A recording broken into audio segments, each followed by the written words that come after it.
If you please go let ahead me and start, know. I will. Okay. So I'm going to go ahead and start the meeting.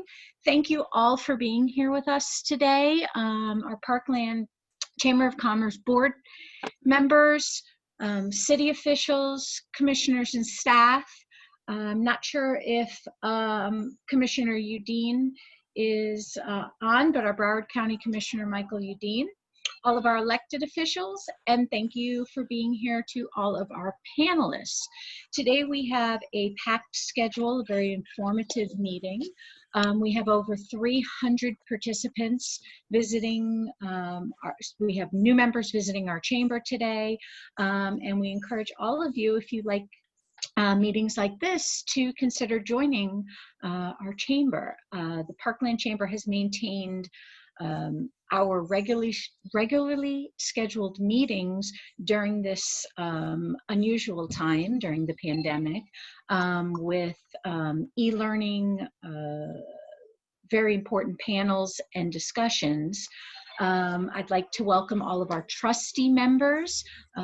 August is Trustee Member Appreciation Month. We have a lot of fun stuff packed into a schedule for our trustees as well.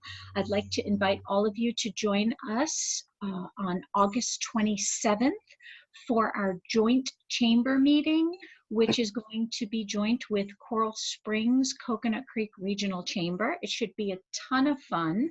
We're going to do some trivia, kind of meet and greet, and expand on our socializing with other chambers. Finally, we are going to have a Parkland Candidate Forum, October 7th. So mark your calendars. We're going to have all of the candidates and do a candidate forum that is on October 7th. So please check our website for upcoming events and so forth. And we are running a little late, so without further ado, I would like to introduce our Parkland Mayor, Miss Christine Hunchofsky, who will give us our welcoming address this morning. Good morning, everybody. Thank you very much to the Parkland Chamber for hosting this event. I would just like to give a shout out to the members of our commission who are on this as well. We have Vice Mayor Bob Mayerson, Commissioner Stacy Kagan, Commissioner Ken Cutler, and Commissioner Rich Walker. And I would also like to thank all the principals who are on this call, and thank everybody who's part of this. You know, so 2020 has been quite a year so far.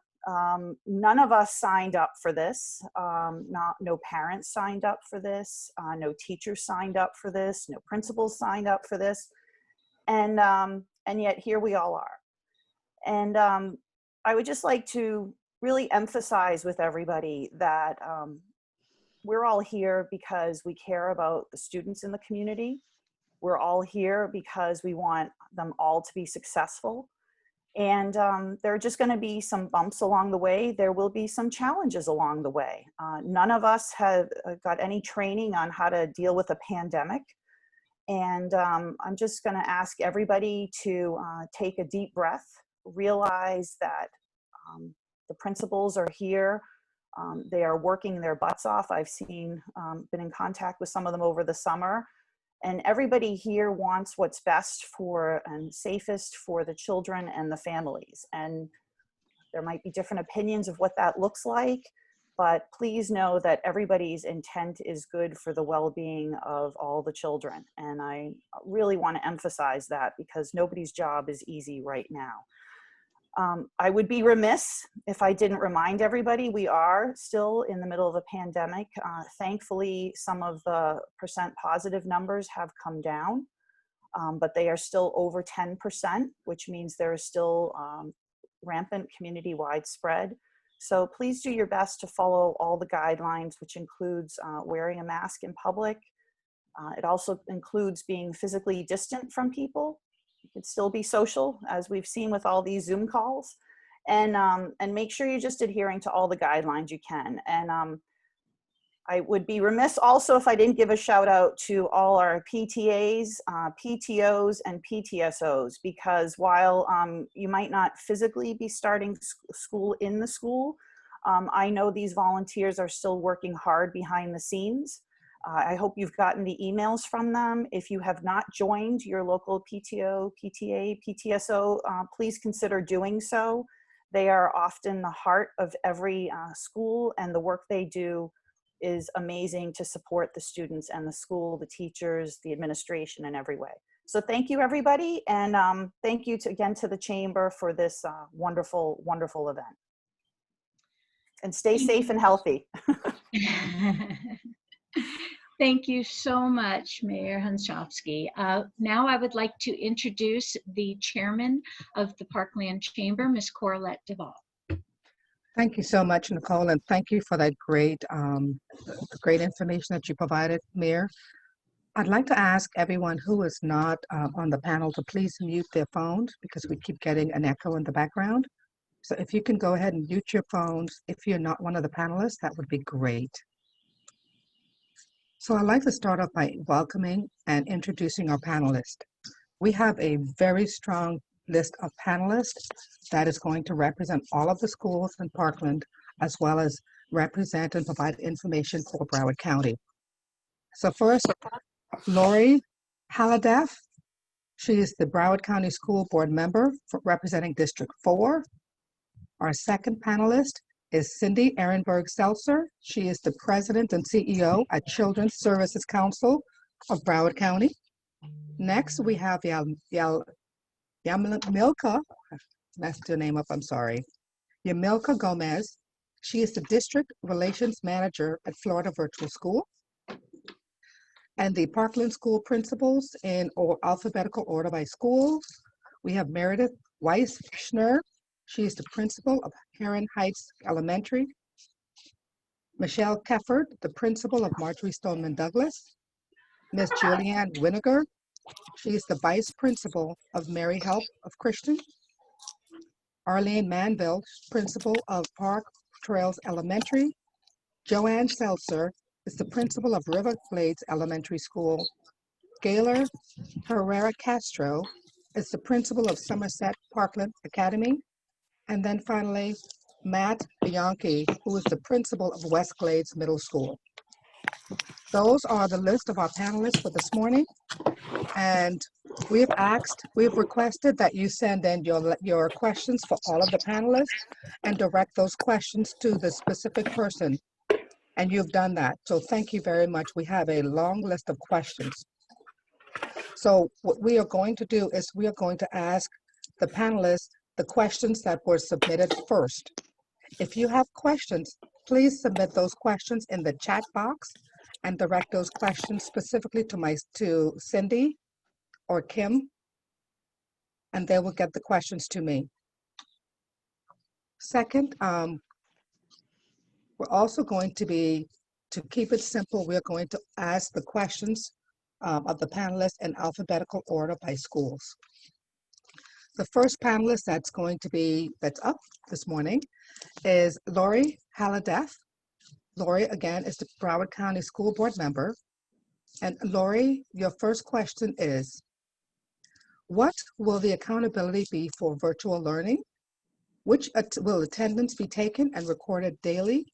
And will teachers be required to have their live check-ins daily? Thank you. I'm so excited for the start of the 2020-2021 school year. Thank you to the Parkland Chamber of Commerce to allow me the opportunity to speak to you today. The last 3 months of the school year were challenging and, as a mother, very frustrating.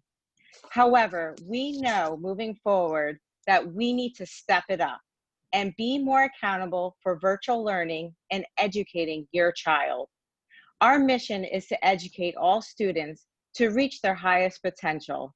Our goal is to deliver high-quality instruction, a safe and supportive environment, and effective communication.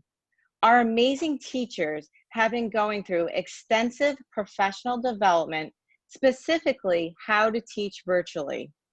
I want to thank our teachers and principals for their dedication and hours of hard work they are putting in to create the highest level of virtual learning. The school board has approved an emergency attendance policy where teachers will monitor connectivity through all of their possible forms of delivery of instruction to confirm a student is connected. Attendance will be taken daily for students based on their school schedule. If your child will be absent from school, it is your job to call the school to report your child's absence. Teachers will be doing a combination of live teaching, 4 hours and 30 minutes a day, with the option to teach from their classroom. There will be projects, activities, small group instruction, student research, video interaction, and more that will help to supplement live teaching on Microsoft Teams. Teams now has hand raising, breakout rooms, live captioning, bookings, call termination, muting by organizer, and it allows for the entire class to be on the screen. Safety and security protocols for teachers, staff, and students in the digital environment will be implemented. Another improvement is the use of Canvas Parent and Canvas Student apps for improved access and communication. There will be a specific schedule broken down for each class, specials, breaks, and lunch. There will also be in the morning and evening sessions available for working parents or anyone who chooses for elementary school students. A consistent schedule for high school students with academic supports or office hours for high school students in the afternoon and evening hours for those who need it will be available. As you can see, we have stepped it up. Great. Thank you so much. Your second question, Lori, is what decisions will be or have been made, including spring semester, regarding extracurricular activities, specifically sports, drama, band, DECA, etc.? And are there any plans for extracurricular activities being done virtually where feasible, like speech and debate? Band, drama, DECA, speech, and debate have an in-class component which will be virtual. They also have an extracurricular component like competitions, which are on hold right now for these organizations countywide. Sports are also on hold until we can safely bring everyone back. The school board and Mr. Runcie will be reevaluating the COVID positive numbers during the first week of October, working with our local health officials. The goal is to get to 5% or less of the COVID positive rate. Unfortunately, right now we're around 10%. Athletic directors are meeting to discuss how to allow sports participation, implementing COVID safety precautions to be able to start sports again. Broward County Public Schools is migrating all possible student opportunities, including clubs, tutoring, and similar programs to our digital learning platform called Canvas. Schools and individual teachers will be making announcements both through ParentLink and through Canvas about such opportunities through the year. Great, thank you. Very good information, Lori. Your third question, Lori, is the district making the structural investments now in anticipation of going back? For example, air filtration systems, as well as cleaning, sanitation, temperature checks, etc. If this task will fall upon the current janitorial staff, how will you add this task to their already challenging responsibilities? So PPE supplies for staff per classroom, such as face coverings, gloves, will be provided. Bathrooms will be adequately supplied with soap and paper towels or hand drying equipment. There will be hand sanitizers in areas with limited access to hand washing. Janitors will establish a disinfection cleaning schedule for clinic, the isolation room, and commonly used surfaces. Schools will have floor markings 6 feet apart to comply with CDC guidelines for physical distancing. There will be posters with COVID-19 educational materials in strategic areas. As far as temperature checks, On a daily basis, parents and guardians should ensure students do not have flu-like symptoms, has not knowingly been around anyone that's been COVID positive. Temperature checks will take place only for students suspected or showing COVID-19 symptoms. Plexiglass sneeze shields or other similar barriers should be present at each school single point of entry and in a school office area where staff engages with the public.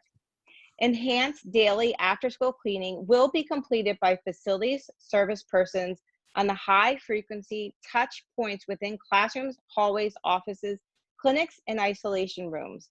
Power cleaning will be completed by facilities service persons every Wednesday and Friday night or Saturday using electrostatic misters on high-frequency touch points in all areas where there's been occupied during the prior school days. Emergency cleaning after a confirmed positive COVID-19 case will happen too. Remember, the final approval of the entire reopening plan will be voted on and approved by the school board soon. Great, thank you, Lori. Now, I received a lot of questions about IEP, ESE, so I'm going to ask, I think I compiled many of those questions into this one question that I'm going to ask you, Lori.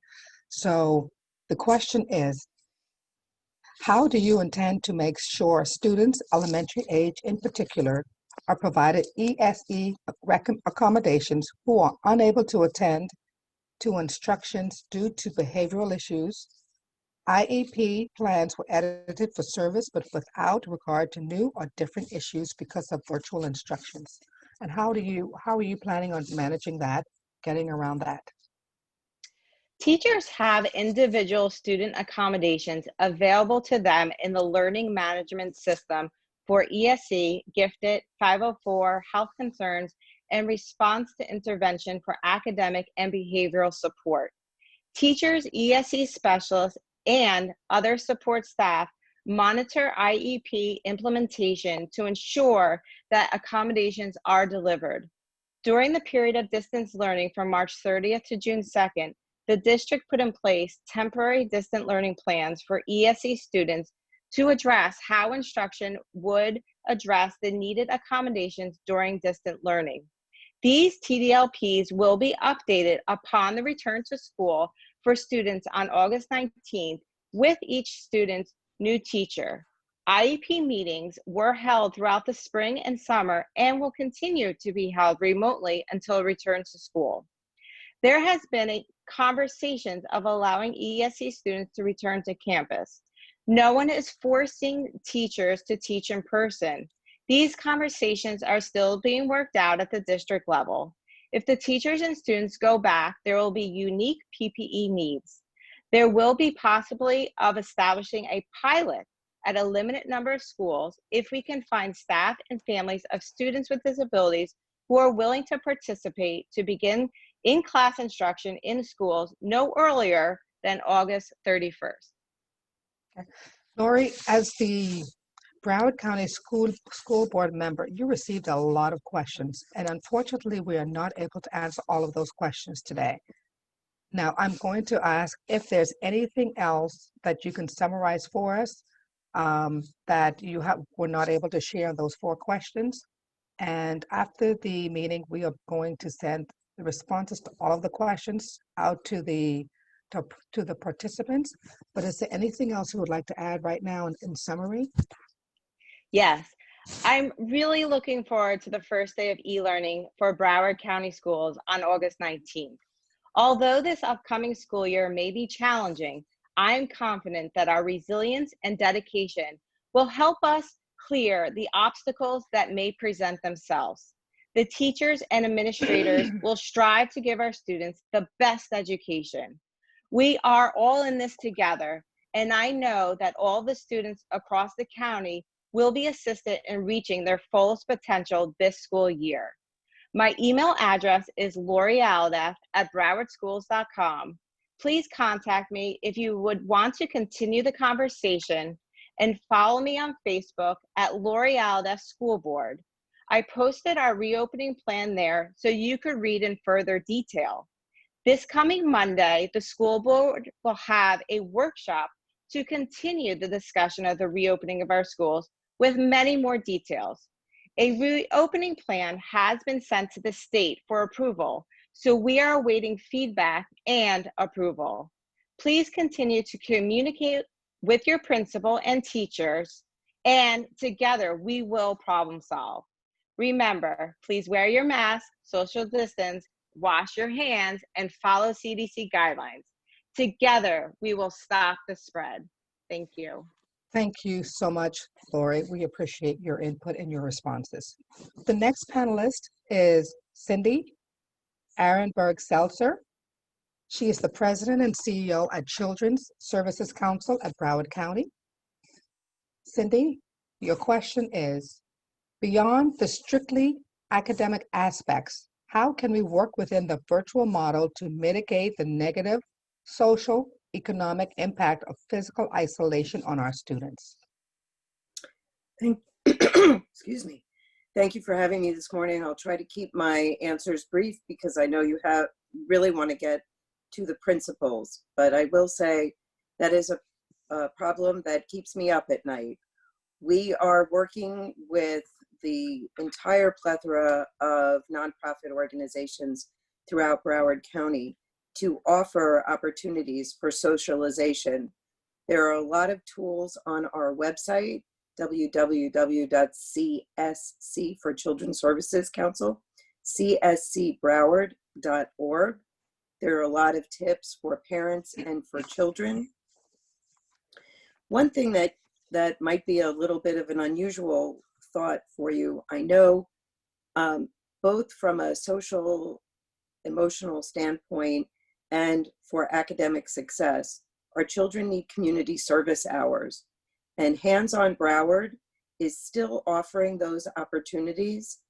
It's a nice way to think about something other than yourself during these difficult times. So if you go to handsonbroward.org, you can also find opportunities for your kids to stay connected and get that positive feeling of helping others. And also a local gem, Eagles Haven, is there for our Parkland families. They have a lot of virtual classes going on. There are kits that you can pick up, take home, and stay connected. And I'm sure you're going to hear from the principals about the massive effort that the district is putting into social emotional learning now. And you're going to see a lot of that rolling out. The Children's Services Council is working in partnership with them to make sure that that rolls out well. Excellent. Thank you so much, Cindy. Appreciate your response. The third panelist is Yamilka Gomez. And Yamilka is the District Relations Manager at Florida Virtual Schools. Here is your question, Yamilka. How is Florida Virtual School funded? Good question. That's a question that we get asked often. Well, FLVS, we get funded upon completions. So when students complete an FLVS course, FLVS gets their share of the FTE for whatever we teach. So the state provides a certain amount of money, of dollars, to educate each student in whichever way the family chooses. So FLVS gets paid for what we do or what we teach, and the district gets paid for what they teach. So it's called FTE sharing. For those reasons, and many more, FLVS cooperates. It's in a cooperative relationship with Broward Virtual School. So when students enroll, they have a choice. They can pick Broward Virtual or they can pick Florida Virtual. And the reason for that is because when they go to Broward Virtual, the funding model, it's different because Broward Virtual is a franchise of Florida Virtual School. So that's why we support our franchise and encourage parents and students to sign up with Florida Virtual and Broward Virtual, but Broward Virtual has less teachers. So sometimes students, it takes longer for them to be placed into courses, but that's to alleviate that sharing that happens. I've noticed that there's been quite an emphasis across the state when students are making their choice for, in terms of money. There's always the discussion of when they sign up for virtual learning, that with FLVS, that money leaves the district. At the end of the day, Florida is a state of choice, and family has the option of doing what they believe is best for their child. So to summarize, FLVS gets paid for what we do. The districts get paid for what they teach. Very good. Thank you so much. Very good. Again, if you are not a panelist, please mute your phone. If you are not a panelist, please mute your lines. Thank you.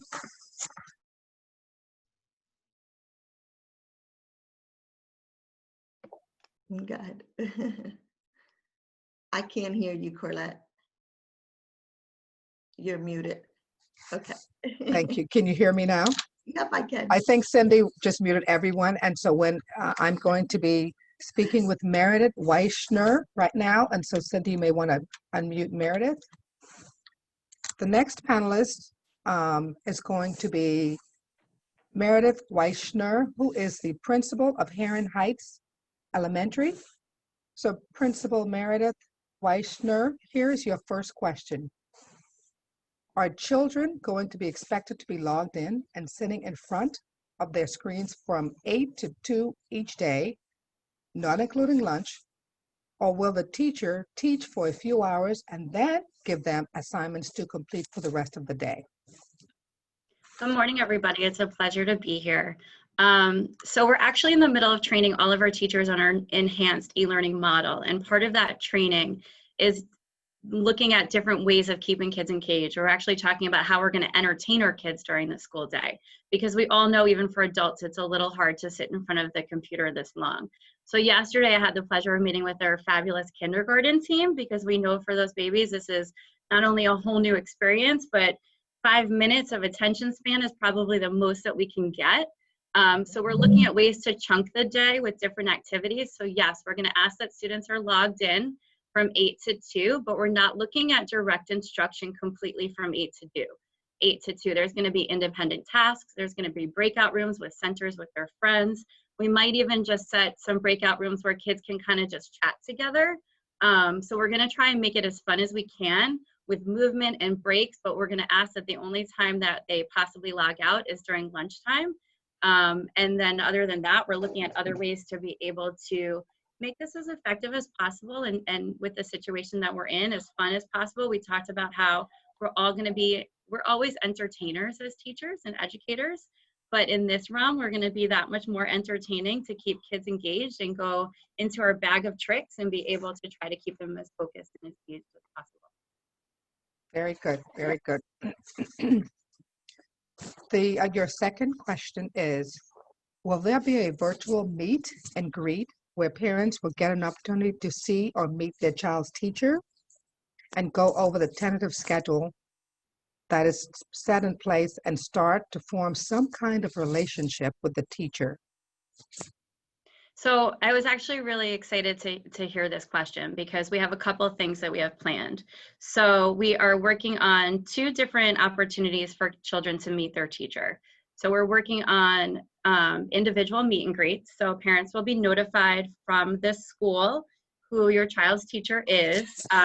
Most likely, if your child's teacher will send kind of a form of an electronic notification, and then have a sign-up schedule where parents will be able to sign up to have a brief individual meet and greet, where you have just one-on-one time, relatively brief over the 5 days of their planning period, to be able to kind of meet individually, get to know them as best as they can prior to August 19th. So we're still in the middle of planning that. So that's going to be signed up based on teacher schedule, and they'll communicate that out to families. And then we're going to have a formal e-learning parent orientation, which is also a class size meet and greet where all the kids will be on at the same time, but use it as a double opportunity to kind of see their teacher again, teachers to see their kids again, and also really with the primary idea of sharing with parents some things that we want them to know and orienting them to our new e-learning model. Excellent. Thank you so much, Principal Weischner. Your next question is, Since this is a new school year and the teachers do not know the abilities of the child or what level they are at, will testing be done on the iReady program or any program to assess the ability of the child? So that's a really good question. It actually came up a lot at the end of last school year as well. A couple of things that I don't want to forget to mention. We keep calling it Adherent Heights an enhanced e-learning model, and I think Mrs. Al-Hadef alluded to this. We're looking at mimicking our school day. We're looking at doing things very different than we did in this last quarter. So as we're doing this training, we're saying, okay, this is how we would normally do it in a brick and mortar situation. How are we going to do it virtually? And what can we do to make this as seamless as possible with the situation that we're in? And so it's my understanding that the district is helping us in purchasing, and hopefully we'll go through the diagnostic portion of the iReady for both reading and math, that we'll be able to get some beginning of the year data for all of our students. It's something that we typically do 3 times a year for older kids, but with this new model, we'll be able to do it for all of our students. There are also some conversation on some updated electronic running records that we're waiting to hear and get some additional information as that, because it is important to be able to see what students know at this time. It's been a while since we were able to get that information. And then, like I mentioned in an earlier question, is we're going to be doing some breakout groups. So if we're mimicking our school day, we need this information to do our guided reading and math group. Excellent, excellent. And, you also have quite a few questions here as well. So I'm going to ask you your last question. The final question for you, Principal Weichner, is what are the plans for substitutes? So we're working with the district to put a plan together, but the primary piece from the start is that we're going to use school and district staff. And then as we can train our district substitutes, we'll be able to get them on board as well. So we are still finalizing that plan, but we're going to start with our school-based staff that know our kids and our colleagues. Then we have the support from the district staff. There's some teachers that are working in different departments that are teachers on task assignment that will be able to help us with that. And then that'll give us some time to train our typical daily substitutes to be prepared for e-learning. Excellent. Thank you so much. And again, you have a lot of questions that you were not able to get to. So to the attendees, we will have the questions answered, and they will be sent out to you in a follow-up email within the next 48 hours. Thank you. You're very welcome. The next panelist is Michelle Kefford. She is the principal of Marjorie Stoneman Douglas. Principal Kefford, your first question is, has anyone defined a required minimum number of instructional hours per week? So the students this year, I know Ms. Weichner spoke about how different the e-learning experience this coming school year will be from last year, and that's true at the high school level as well. So to answer the question, our students will essentially follow the schedule that they would if they were in school, with a few modifications. One of those modifications is the start time, and we will be publishing the official schedule. Instead of the traditional 7:40 start time, we're looking to start at 8:30, and we would complete our courses at about 3:10. The reason we're able to condense the school day a little bit more than we would in a traditional situation is that we can have all of the students eat lunch at the same time, which eliminates the need for multiple lunch periods, which extends the day a little bit. So our students would have a 90-minute block every class period. They would engage in all 8 of their classes with their teachers. So what will happen is the students will have a set time period for each class in which they'll log in, and then the teacher will provide directions for the day, whatever that may be. It may be a direct instruction model that day where the teacher is delivering a lecture.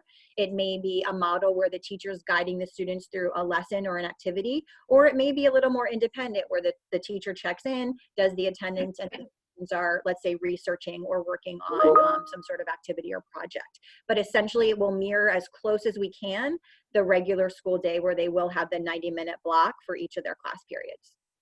Okay, very, very good. And now, does someone have authority to effectively resolve an issue with a teacher who is providing little to no instructions? Absolutely. So just like when we are in a face-to-face situation, we have a model where parents can reach out to the teacher initially if there's an issue. If it can't be resolved through that communication with the teacher, we would recommend a parent-teacher conference that can be facilitated through our guidance staff or through our administrative staff. So certainly we have the same processes in place. The only difference would be these meetings would take place on a platform similar to this. Our district utilizes Microsoft Teams. So we would set up a meeting for that parent and that student and the teacher and facilitate it that way so we can get to a resolution. Okay.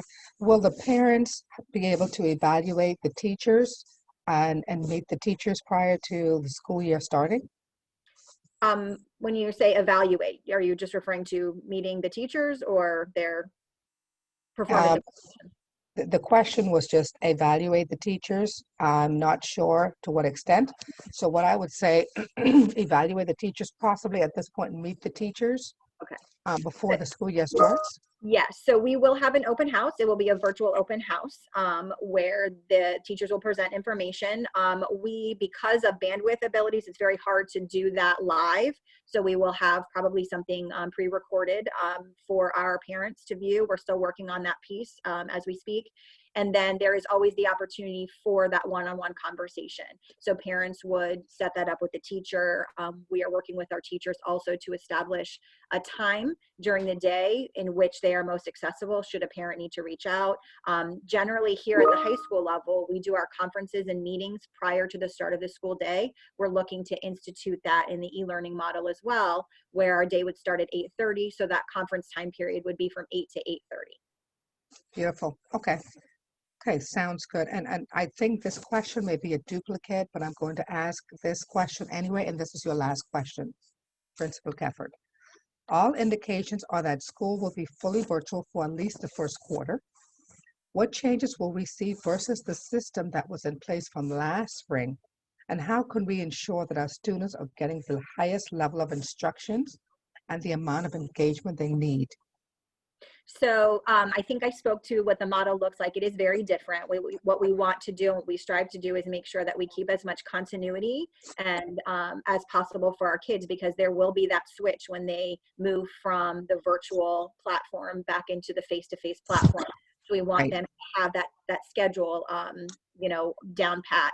We will keep with our burgundy and silver calendar for those who are not aware, our high school functions on what we call an AB block.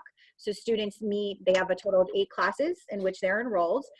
Periods 1 through 4 take place on the A day and 5 through 8 take place on the B day. For us, it's silver is the A day, burgundy is the B day. So students will flip flop. That calendar is published on our website. We will review it with students also the first couple of days of school, so they have access to it and they kind of get into the groove. Our upperclassmen have it down, but our freshmen, they take a couple of days to kind of get acclimated to it. But that will be the major change. The other aspect is that there will be that in some way, shape, and form, there will be engagement between the teacher and student on every school day during every class period. So we want to make sure that relationship is established and that our kids are comfortable as well as our teachers are comfortable delivering the instruction. So that's what the schedule is. I'm sorry, there was a second part of that question and I forgot what it was. The second part of the question is, and how can we ensure that our students are getting the level of instruction and the amount of engagement that they need? Thank you. So we will be monitoring, and we actually have our professional development going. We have professional development as I'm speaking right now going on virtually. We trained several staff members over the summer to be facilitators, and they are doing sessions and have been doing sessions all week with our teachers. We also, in addition to that, have been doing summer trainings voluntarily for teachers who have come together to work on some of the different methodologies that are available virtually, like Nearpod, some of the different features of our Canvas platform, some different features of the Teams platform, so that teachers are familiar with the different opportunities they have to engage the students. Like Ms. Weichner spoke to, it is a situation where we want to keep our kids engaged, and it's much more different sitting face to face with somebody than sitting face to face on a machine. So we're looking for ways to ensure that they are actively activated in the learning process. We have some teachers, I will say I'm very proud. Stoneman Douglas has one of the top the top number of teachers, excuse me, who utilize a technology in Canvas specifically. So we have a good cadre of teachers who are already very adept at utilizing this platform, as well as some of the other tools that go along with it. So we have really been fortunate in the aspect of we're able to create these learning communities and these professional development opportunities for our teachers to engage together. And it's been wonderful to sit in on some of these trainings and watch the dialogue and watch the evolution of their skill set really emerge. So we have been doing training. We are continuing to do training. I just finished my schedule for my staff for next week. The teachers return on the 12th, and we have a ton of professional development opportunities for them. They will actually be sitting one-on-one with their administrator and with a tech support person to make sure every aspect is solidified before those kids see that class. So I think we've got some pretty good processes in place, and we have ongoing support as well, which is really powerful for our kids and for our teachers. Our teachers, a good chunk of them will be teaching on campus from their classrooms because we have tools here that they want to utilize. So we will have that as well, which makes it easier for tech support and for issues because you have the staff right there to help them. Thank you so much, Principal Kefford. Excellent information, excellent information. Our next panelist is Mrs. Julianne Winiger. She is the Vice Principal for Mary Help of Christians. Now, there are no questions for Ms. Winiger at this time. However, I'm going to give you the opportunity to share some information as to what's going on with your school and update the parents on anything that you would like to update them on so that they are reassured that your school is ready for this new semester. Thank you and good morning, everyone. I appreciate the opportunity to be part of this panel. Mary Help of Christians is an integral part of the community. I think our biggest asset over the public schools, and I have taught in these Parkland public schools and every principal does an amazing job. I think our biggest factor in getting ready for this year is that we are a much smaller school. We have a total of 500 students between pre-K and 8th grade all the way up. So our entire school is pretty much what one grade level would be at Westglades, even smaller than that. So we have a very dedicated community that starts usually with preschool and does continue through 8th grade. So we are fortunate that we are a tight-knit community. Our parents trust what we're doing. We are implementing all the safety recommendations by the CDC, actually even going above and beyond. We are having the individual plexiglass for our students. The older students will carry those around when they come back to class. They will have those that they carry with them. The smaller children will be having the same thing. The safety issues are all in place. We have also changed our online learning. We did Zoom classes last year. This year we are live streaming from the classroom. Again, because like Ms. Kefford said, we are able to have the technology people here in case there is any issue. Our parents have been trained in how to use what we're going to be working on. Our biggest thing is welcoming back our students, working on the social, emotional piece. And one of the things we really also need to focus on is closure, not only for our students from last year, but our teachers. When we left in March, it was very difficult. It was very sudden. And even though we were online every day from when we went out in mid-March until the very end of the school year, it was very different, than at the end of the school year. So we feel that our teachers need and our students need that closure and then to be able to come back. We will be following a similar opportunity like the public schools where we are online live streaming for the students a regular school day. Obviously with K through 2, we are going to have to make some different calls. Kindergarten cannot be online. K1 and 2 cannot be online all day. It'll give us an opportunity to work in groups and work with individual students. So we're looking very forward to this year. It's going to be a very different start, but we know every school in Parkland is going to be doing what is best to make sure each child achieves what they can do. And it's going to be an amazing school year, although very different. Thank you so much, Vice Principal Winiger. Thank you You're so much for welcome. sharing that information.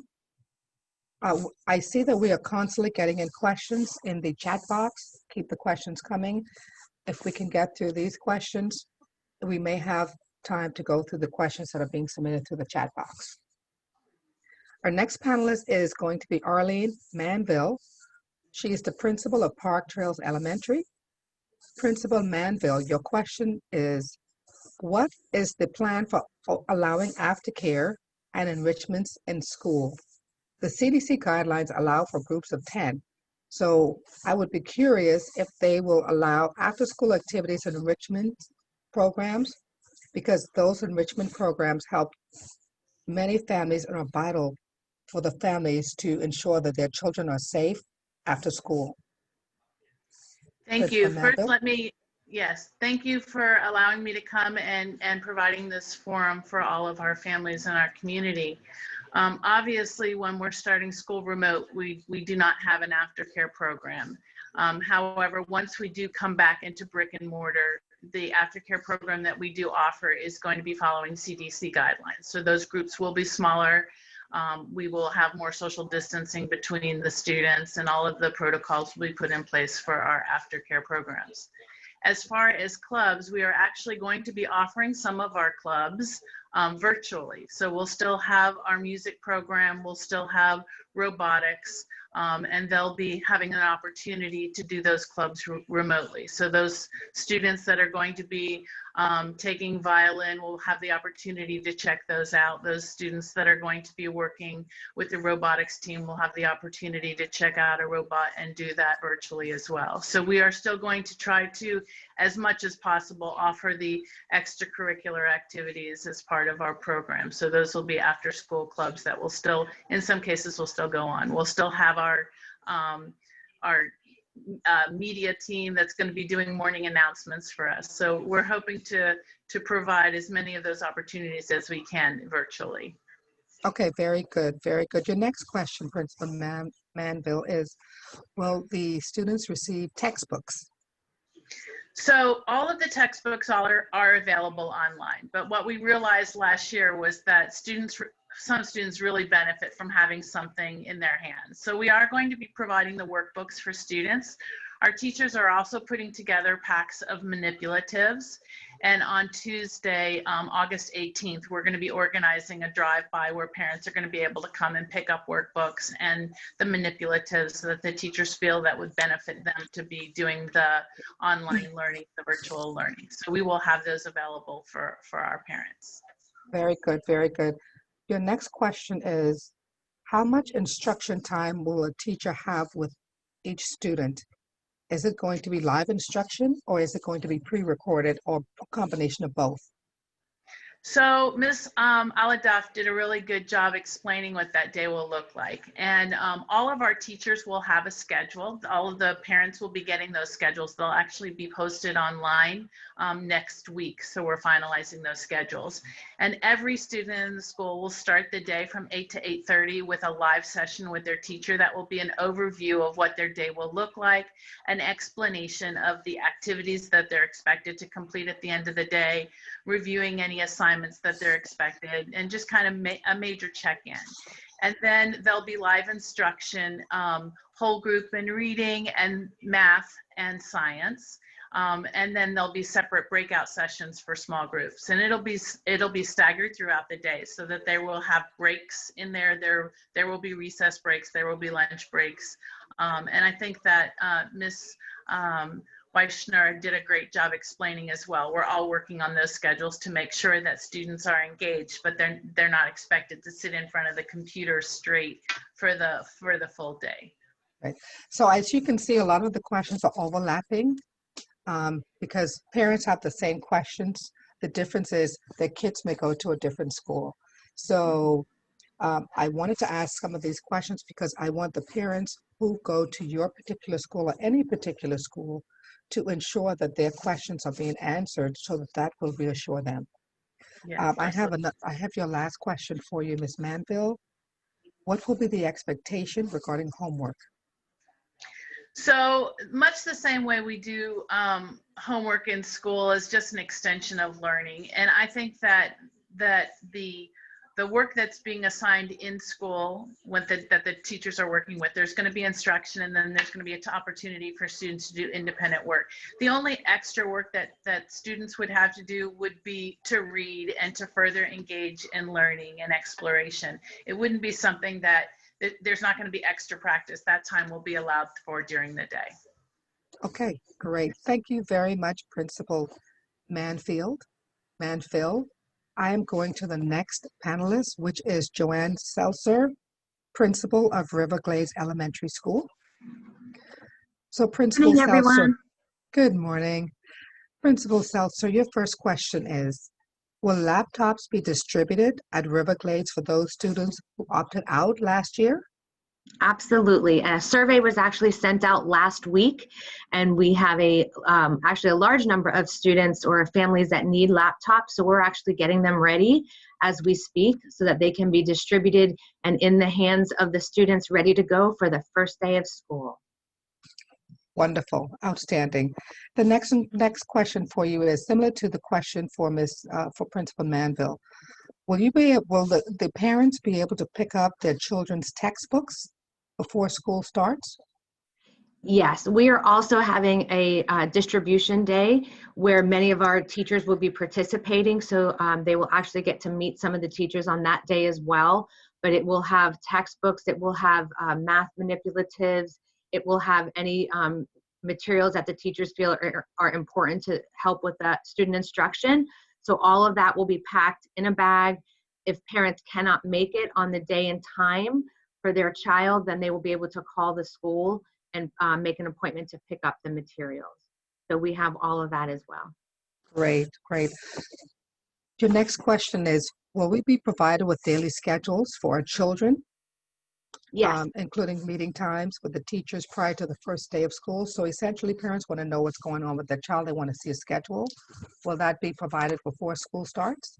Absolutely. They actually will be getting an parent link the end of this week that is going to be jam-packed with information. I think it's going to make the bestseller list because it's going to have lots of useful information about schedules, what the day will look like.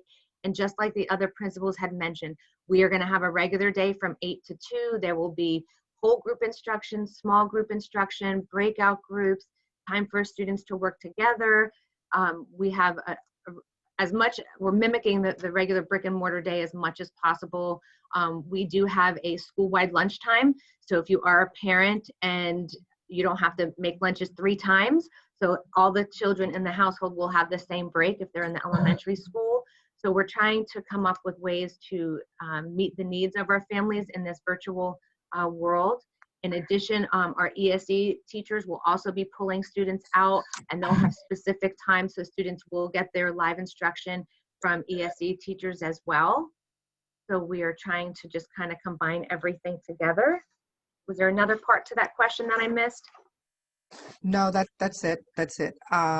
I have another question for you though. Sure. And I've seen this question from quite a number of the participants regarding their kindergartners. So the question can really be answered by anyone, but this is specific to your school.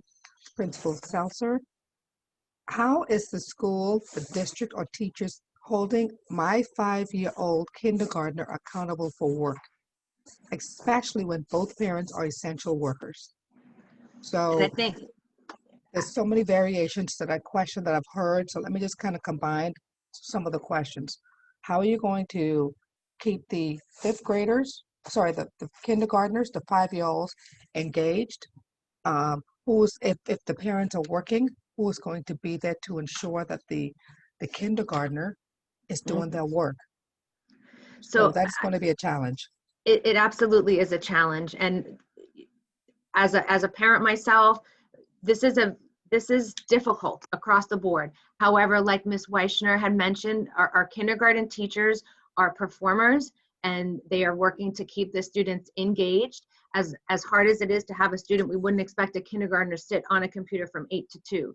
So we do like daily 5 in our kindergarten classes. So students will be meeting together as a whole group and then meeting with the teacher. Just like everyone else has said, first our teachers need to assess the students to see where they are to make sure that they're in appropriate groups so the teachers can really meet their needs. But we are just going to be working to engage the students, giving them independent work that they can do, as well as one-on-one instruction during assessments, small groups, other small groups with other students, and just really working to keep the students as engaged as we can in this virtual environment. Wonderful. Thank you so much, Principal Seltzer. That was your last question. So I'm moving on to the next panelist, which is Gaylor Herrera Castro, Principal of Somerset Parkland Academy. Principal Castro, you don't have any questions, specific questions that was sent in. So I'd like to give you an opportunity to share information about what's going on with your school and anything you'd like to share with the parents on this call. Good morning and thank you so much. It's a pleasure to be here and to be able to share the plans for Somerset Parkland. I'd like to say that we are very fortunate that when the pandemic first hit and we all had to stay at home and go into this remote learning, Somerset Academy had the experience of actually doing remote live instruction to their students from the very beginning. So we are very familiar with the platform. We have set expectations for our staff as well as for our students. So coming into this school year already on remote live, which is what Somerset Parkland does call their virtual instruction, allows us to be able to share our best practices moving forward with our staff and our students. Our school is currently working on finalizing the schedule. However, students will be attending classes on a daily basis and receiving live instruction. Our kindergarten students, which I know the questions have been concerning in regards to being able to maintain their attention, we actually partner up our kindergarten teachers, with another teacher so that there's 2 teachers in the classroom setting that can assist in answering any kinds of questions that students may have, pulling them into breakout rooms. So that can facilitate the process and the teacher can actually focus on delivering the instruction. And we actually do that for all of our grade levels where we do partner our teachers and we departmentalize for the remaining grade levels to allow for that facilitation to take place and have other teachers who go in and are able to pull out students into breakout rooms and give them that more individualized instruction as needed. Our schedule right now looks as if we are going to be 8:30 to 12:30, and more of this will be shared tomorrow. We do have our parent orientation at 5 o'clock in the afternoon. It has been posted on our social media, and it has also been sent via email to all of our families. And that's a way for us to be able to share more specific details with all of our families in regards to what our plans are.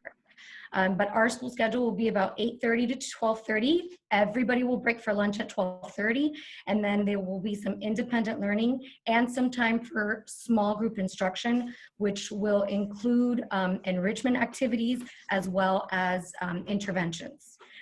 So the entire day is going to go about 2:30, but they will not have to be completely online from 8:30 to 2:30. Within the 8:30 to 12:30 schedule, students will also be exposed to their specials. So that is a part of that. I know that I was trying to go over the schedules or the questions that were coming up in the chats. Our teachers will be reporting this coming Monday. They will be participating on Thursday and Friday in what our academically supported network schools will be joining, which is the Innovate Conference. And it's the best practices from all different areas, as easy as Zoom to Google Classroom. What are the best practices when you're teaching remotely? From our experienced team members, to be able to give some insight to anyone who perhaps is new to our platform. Excellent, excellent. Thank you so much, Principal Castro. Our next panelist is Matt Bianchi, the principal of West Glades Middle School. Principal Bianchi, good morning. Principal Bianchi, your first question is, will there be electives at school is all virtual? Yeah, so, just like the other principals had noted, we're going to follow a regular schedule. I kind of have a setup. I know you guys probably can't see it that well, but it's going to follow a regular bell schedule, and all the classes, we'll have the 4 core classes, math, language arts, science, and social studies, as well as the 2 elective choices that the students selected. Okay. Now, some of these questions are duplicate questions. So I am going to be skipping over them. Sure. Principal Bianchi. This one here says, what guidelines or requirements will teachers follow in the fall for virtual learning? In the spring, there were no guidelines or requirements, and many of the teachers across Broward do not actually hold live meetings. Instead, they just sit there. Okay, what commitment are you doing to make sure that this will not happen? Sure. So there's a couple different things that we're doing. A lot of our teachers didn't sit there. They did teach, and we're going to continue on with that practice this year. So we'll follow the regular schedule like we would in a normal school day, where you have period 1 starting at 8:30, and then you have period 6 ending at 2:55. When instruction begins at 8:30, teachers are going to provide live instruction via Teams for 20 to 30 minutes. Then there's going to be 20 to 40 minutes of time where students work independently or in groups, and the teacher can provide support to students while they're working independently or in those groups. And then towards the end of the lesson, the last 10 minutes or so, the teacher will address the whole group to close or wrap out the lesson. In addition, our teachers are going to use a common Canvas configuration. So each Canvas page that the parents visit or the students visit from class to class will look very similar to cut down on some of the confusion. I think that was there last year, where Canvas pages were kind of set up differently from class to class. And with our kids, middle school kids that struggle with organization, I think that it's probably best that we have a common configuration. The kids can go from class to class, know exactly where the assignments are listed, what the expectations are for the day. Great. Guess what, guys? We have gone through all of the questions and all of the panelists. So we do have a few more minutes. So what I'd like to do is I would like to go through some of the questions that were entered on the chat so that we can address those as well. So I'm going to start going through the questions that were submitted on the chat. Again, all of the questions will be sent out with the responses within the next 48 hours. But let me get to the questions that were submitted on the chat. First question on the chat from Ken Cutler. And it was the questions for principals as well as Lori. Can we implement an orientation period 3 to 5 days for the beginning of the school year so that the schools and the students have time to get kinks out at the beginning? Would like to see our schools under promise and over deliver so that the community feels comfortable with the e-learning opportunities. Who would like to take that question? Hi, it's Michelle Keffer from MSD. I'm glad Mr. Cutler asked that question, because we've been speaking a lot about that as an administrative team here at MSD. We are actually planning to have our teachers do sort of orientations with our students the first couple of days of e-learning on the tools they specifically will utilize in their classrooms, because we want to make sure that everybody's on the same page. Students are familiar and comfortable with where the tools are embedded in the course and how to effectively utilize those tools. So as much as we're doing training for the teachers, we recognize and understand the importance of also conveying that information and providing our students with that instruction as well. So that's our plan at MSD. That's a very good question and a very important point. Excellent, excellent. The next question that I have here, so I'm scrolling through, it was for Mr. Bianchi and I missed it. There are 2 questions for Mr. Bianchi.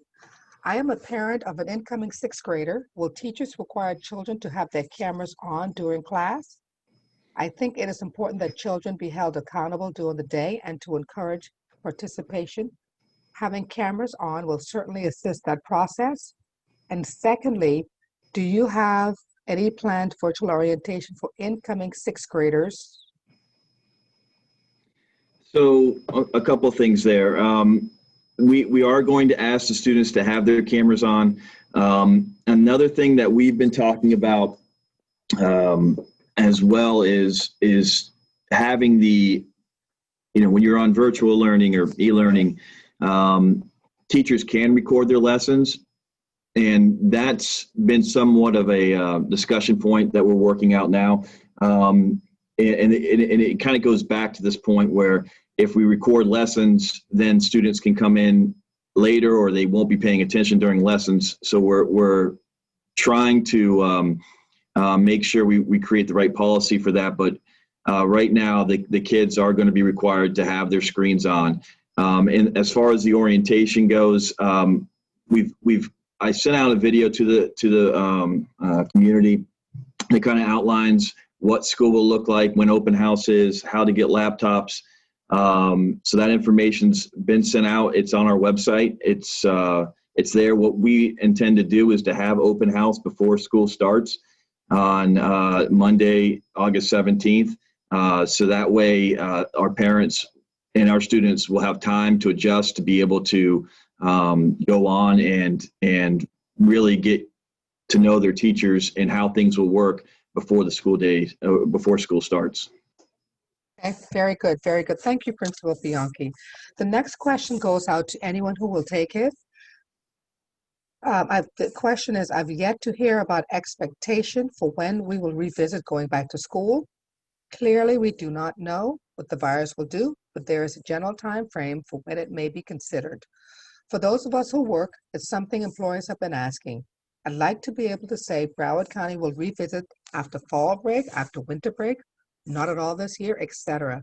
Does anyone want to take that question? So I'll take that Lori? question. Go ahead, Lori. Yes.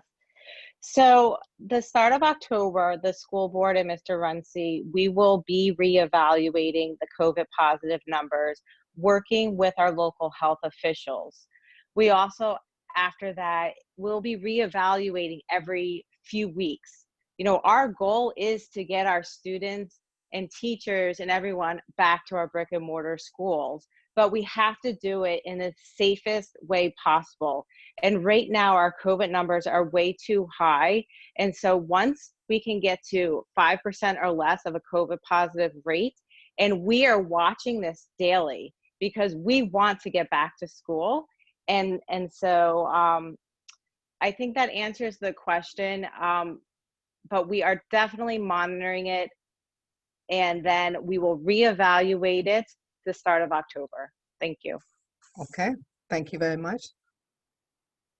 All righty, the next question goes out to anyone who wants to take it. It's a general question. How does the panel suggest a kindergartner logging in from 8 to 2 with 2 working parents?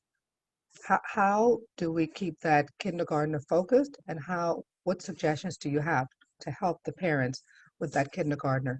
This seems to be an issue with people who have kindergartners and for those parents who work. So it's back again, and I'm just bringing it again to the forefront because this is something that needs to be addressed. Anyone want to take that question? I'm going to take Yes. that question, and I'm going to take that question because I have an incoming kindergartner. So I am living it in a work environment, and I'm living it from a parent perspective, and I'm just as nervous as everybody else. And as you can see, I have to be able to work also. So that's been one of our conversations throughout the summer in how are we going to have our kindergartners be able to log on, stay involved, log off for lunch, log back on, and still, like we talked about, keep them entertained. So I know at Heron Heights, we're looking at using pictures for logins. So for example, the students all of my classroom teachers are creating a Bitmoji homepage for their Canvas course.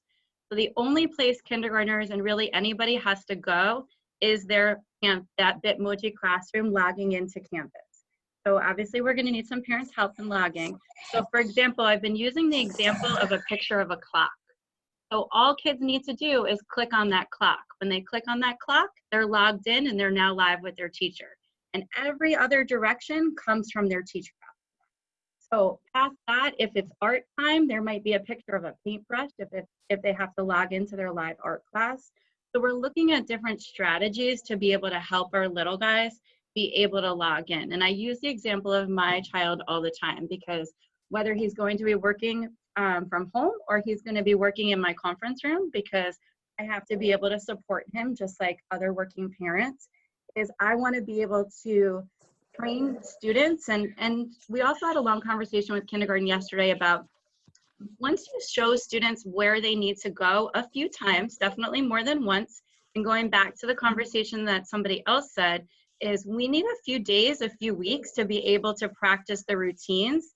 Keeping the routines is incredibly important for anybody, but especially our new babies walking into kindergarten. So looking at different strategies, using visuals to be able to get them where they need to go. We are going to put some tips for parents together. We are going to put some scheduled time in the day that whoever your children are with, just at least the first maybe week and a half of school, to check in on them on certain times, to be able to say, okay, at 8 o'clock, we are going to need you there with your 5-year-old to make sure they do click on that clock. Because until they get in that routine, we're going to need that support. So we're going to go over all of that during our e-learning training, but it happens to be, on the top priority list, because if they're new to elementary school, they're nervous. My little guy tells me every day, I'm nervous to go to school. And I'm like, well, guess what? The best thing about going to school on the computer is I'm going to be right there with you. We're going to be able to help you get through it. But I'm not going to be able to be there all day. And I'm very aware of that. So looking at different strategies to be able to help with that. Very, very good. Outstanding. I hope that helps the parents out there with kindergartners. It is not going to be easy, but, like you said, Principal Weichner, we will do the best that we can, and we'll all get through this together. I have a question here. This is going to be the last question in the interest of time. This question is for Lori or Principal Weichner, either one of you. Mhm. Currently, the schools are reopening with remote learning until the minimum October. When we complete the survey, we were asked to pick out our preference of hybrid versus full remote, in particular the elementary school. Are the children being assigned to teachers and classmates whose parents and teachers have been designated for the same choice? Meaning, when we go hybrid, if I choose full remote in the survey, will my child continue with the same elementary school teacher, or will they be reassigned at that point with another teacher? So how will the hybrid versus the full remote work for the teacher, for the students and the teachers? That is the question. So Lori, Principal Weichner, I mean, Ms. either one Valid, of you. I'm happy to take that one. I got it. So I don't have to, everybody knows that we're in unprecedented times, and we're kind of taking this day by day and what we're planning and how we're planning. The survey, for those of you that don't know, is actually still open, and parents have the opportunity to change their mind for a little while until we get to the point that we're able to phase back in. So right now at Heron Heights, what we're doing is we're placing students in classes based on a variety of criteria. The classes are not finalized, so I know there's a little bit of chatter about that. We're working on finalizing those, and you'll receive that final notification prior to school starting. But we are just placing kids how we would typically place kids, knowing that we're unsure when we're going to be able to phase back in. There is a possibility with that we would have to change classes. My hope is that we never want to change classes for kids once they're settled. But again, we are in unprecedented times, so we'll kind of work through that process when the time comes. We have explored, and before we were 100% e-learning, we explored doing some kind of co-teaching model so kids wouldn't necessarily have to switch completely classes depending on their parents' preference. I think we're going to have to take a look at that survey prior to when we phase back in whatever models we end up with at that time, to be able to do what's best for children, which is what we're all here to do, and try to limit the changes as best as we can. But we definitely can't say that I can't guarantee that we won't have changes. And that's something that we do every year. That's something that we do. Sometimes we have too many kids class size and we have to regroup just because there's been a lot of kids in class and looking at different pieces. So we're going to cross that bridge when it comes to it and hope that we'll be able to lessen the amount of changes as possible. Thank you so much. Thank you so much to all of the panelists. Mayor Christine, thank you so much. This is a very difficult time for all of us. This is unprecedented, and you are coming up with a creative way to educate and to teach our students while keeping them healthy. So I thank you for the hard work and the efforts that you're putting in to do that. It's not going to be perfect, but you will, I'm sure you will continue to work on the kinks so that every day gets a little bit better. What I hope is that everyone on this call, whether it's the principals, the panelists, the congressmen, the commissioners, our board of directors, as well as the participants, I'm hopeful that we will all work together to achieve one common goal, and that is to ensure the safety of our children while educating them for this year, for however long it takes virtually. So please hang in there. You guys are doing a phenomenal job. We do appreciate you, and we wish you the best of luck at the beginning of the school year. So we do have time for two additional things. We have two, at the Parkland Chamber, we have two leads groups, and we'd like to have the chair and the leaders of the leads group share some information with you about what we do in those leads groups. And hopefully you will decide to join the Parkland Chamber and be a part of our phenomenal chamber and a part of our team. So Anthony Bianchi, if you are on, would you like to share some information about your group, your leads group that you hold every other Thursday? Is Anthony on the line? Ready? Is Nikki on the line? Nikki is also our second leads group, which is held every other Wednesday for lunch. So if you are interested in joining the chamber and being a part of our leads groups, those are two leads groups that we have. I know we have our membership chair, Lisa. It's on the line, and I'd like to give Lisa an opportunity to share some information about the chamber that you may or may not know, and hopefully you will look into Parkland Chamber and decide that you want to be a part of the chamber because we do such phenomenal things in our community. Lisa, would you like to share some information? Sure. Let me also speak on behalf of the leads groups because I actually have companies in both leads groups because they are so phenomenal. And those of you that are looking to create new relationships, the leads groups are the perfect way to get involved. You'd think that because of COVID, there's not a lot of new relationships being formed, but that's completely untrue. We have a lot of business going on in those leads groups and lots of opportunity for each and every one of you. So definitely consider coming to one of the leads group. They are Zoom meetings. They're really wonderful because they're keeping us in touch with one another. Isn't it this is what this meeting today is all about. Connection, being in the know, learning about one another, seeing what's going on in our local community.